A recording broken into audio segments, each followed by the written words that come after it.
Rosie here, your life coach, queer anthropologist, and dog trainer. I am also the owner of Goldfish Coaching here in Portland. And I wanted today to embark on a video that is about what I really focus on in my practice at Goldfish Coaching, which is new diagnosis and chronic illness, as well as creativity coaching. Those things actually mesh really wonderfully, and if you have any questions about that, feel free to reach out, and I'm happy to talk about it. So today I thought I would just jump in right at the beginning with a video that talks about some of the main considerations that come up right when you receive a life-changing diagnosis. So this is just a real overview video, and I will make videos that expand on each of these areas as well. So you can stay tuned for those. But if before I make those videos, you would like to discuss that more in depth, please feel free to reach out to me through the Goldfish Coaching website. You'll find the link for that at the end of this video. So having a new life-changing diagnosis can make everything in life seem really daunting, complicated, difficult, heavy. And right off the bat, your brain might start, processing all the things you need to do. Am I going to be able to work? How am I going to make money? Who should I tell? Should I tell everyone I know? Should I tell some people? What might be the consequences for that? Are there lifestyle changes I need to make? Do I have all the resources I need? The list goes on, as well as having this big emotional burden that often, and I would maybe say always, comes with a diagnosis like this. A lot of grief and loss to process as well. So I'm not going to tell you to chill out and relax. That is not helpful. And honestly, having a new life-changing diagnosis is one of the least relaxing experiences you'll probably ever have in your life.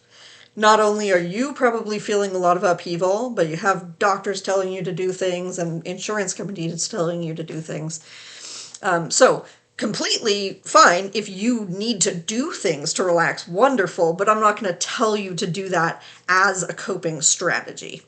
What I'm going to give you here today is some things you can dive into right away, because sometimes having things to do can make us feel a little bit more in control and help us take agency over our own situation.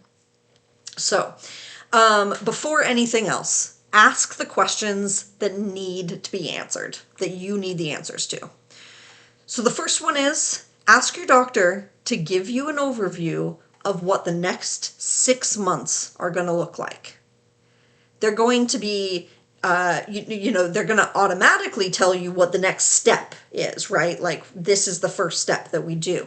Ask them to tell you what the next 6 months are going to look like, or at least what you can expect from the next 6 months, whether or not, of course, there are changes, there are differences between cases. Next, ask your doctor what life changes to expect. So what are the most common side effects of the treatment?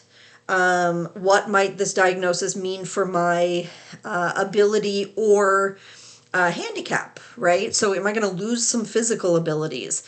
Is my appearance going to change? Am I going to need particular resources that I didn't need before? Is this going to be really time consuming? So what life changes should you expect? Ask your doctor for resources. So the doctor's not going to be able to give you a whole bunch of specific resources. Their focus is on your body, your particular illness, and your treatment, right? And they're going to give you the information contained therein.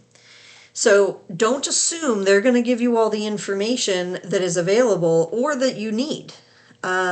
You really need to advocate for yourself in this situation. So say, what resources can you give me right now? So maybe what organizations focus on this particular diagnosis? Are there support groups that they know of, etc.?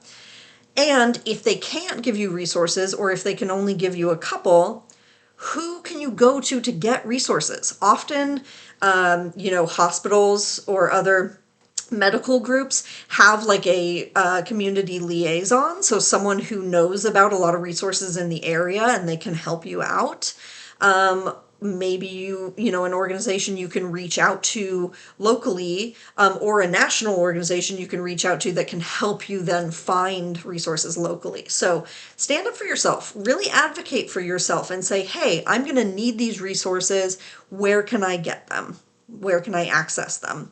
And I will make another video about each of these things. So I will make a video about accessing resources and accessing accurate information as well. So next, once you've established, you have those questions answered, you need to look at who's going to be in your support system. Relationships mean very different things after you've received a diagnosis like this. So someone that you may have considered a really close friend previously, they might kind of fall off after this diagnosis. There's a lot of reasons for that. Again, another video.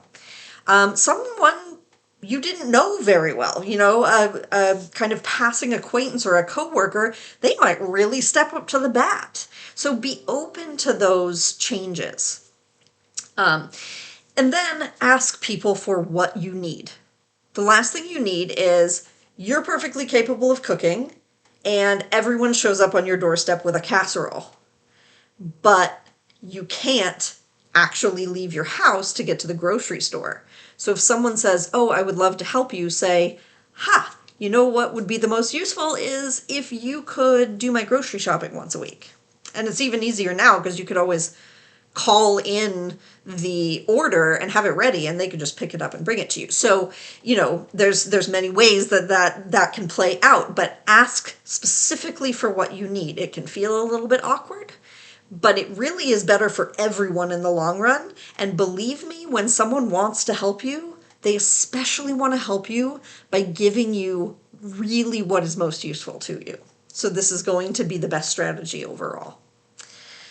So next, find time and space to grieve. This is really, really important. If you do not have a therapist, this is the time to find one. There are tons of great resources. If you don't have, insurance that covers therapy, there's a lot of great low-cost or free options and resources. Maybe you would prefer to go to a religious guide, a religious figure. But in whatever capacity you want to go to someone who has the skills, the knowledge, and the training to help you process your grief. That's very, very important. Help you process all of the emotional stuff that comes up from this. Do not expect your friends and family, your primary support system, to do that for you. They don't have the resources, and even if they do, like my mother is a therapist, but that's not the capacity that I want her there for me in, right? I want my mom. I don't want her to be a therapist.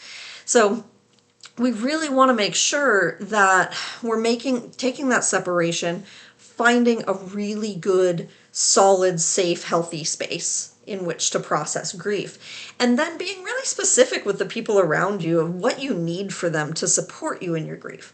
So maybe you're really pissed off about, it took so long to get this diagnosis or something, and you really just need to rant. Ask your spouse or your significant other, can you just sit there while I rant? I don't need you to say anything. I don't need you to, join me in the rant. I just need someone physically there that I can rant at, right? Maybe you need someone to hug you while you cry. Maybe you need someone to just walk with you in nature and distract you with ridiculous jokes. Whatever you need, ask people for what you need, because again, they really want to help you. And they mostly want to help you in exactly the way that's best for you. So ask for what you need from them. So finally, and this is related to that, but very important on its own, carve out time to do something pleasurable. In the first days and weeks after a life-changing diagnosis, it can be really easy to get very caught up in responsibilities, pressures, your doctor's telling you to do something, you have to contact your insurance company, etc. But believe me, you have time to set all of that aside and do something you enjoy.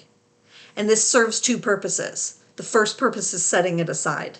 You know, you can say to yourself, I'm not ignoring this. I'm not putting this off. I'm just setting it aside. I'm going to pick it right back up when I'm done doing this thing that I enjoy. But I'm going to give myself a little bit of a break from that. And then we're going to get some happy hormones going because we're doing something we enjoy.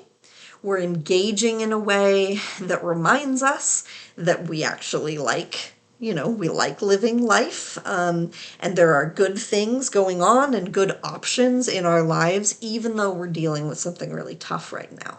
So carving out some time to do something you enjoy. All right, so this was a very brief overview, but I hope it was helpful to at least one of you. I hope you are all doing very well. Please feel free to leave comments, but think critically in your comments and make sure they're kind. None of us need any more negativity in our lives. And feel free to reach out to me if you would like through my website. As well as like this video, subscribe to the channel. I am trying to get a video out every week for you guys. Have a wonderful day, and I will see you soon.